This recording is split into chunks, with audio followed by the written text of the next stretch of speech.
Пераважную большасць грубых парушэнняў прыродаахоўнага заканадаўства ў вобласці складаюць крымінальныя дзеянні ў сферы рыбалоўства. 30% гэта парушэнні ў сферы палявання. Правілы рыбалоўства ў гэтым годзе праігнаравалі амаль 240 чалавек, за што і былі справядліва прыцягнуты да адміністрацыйнай адказнасці. Крыху менш стала парушальнікаў правілаў лесакарыстання. 66 чалавек адважыліся на забароненыя метады палявання. Гэтыя лічбы станоўчы баланс у параўнанні з папярэднім годам – мінус 4%. Што стало магчымым у першую чаргу дзякуючы профилактычнай работе.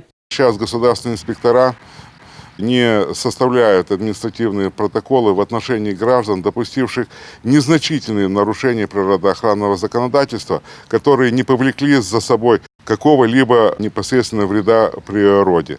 Государственные инспектора в настоящее время проводят с такими гражданами профилактические беседы, делают устные замечания. Нанесенне шкоды прыродзе усвядомлены крок чалавека, менавіта адказны падыход кожнага грамадзяніна да пытання рыбалоўства ці палявання пазбавіць ад значных страт. За первое полугодие было изъято более 35 километров сетей, 282 единицы других незаконных снастей, 6 ружей охотничьих, 5 из которых были не зарегистрированы.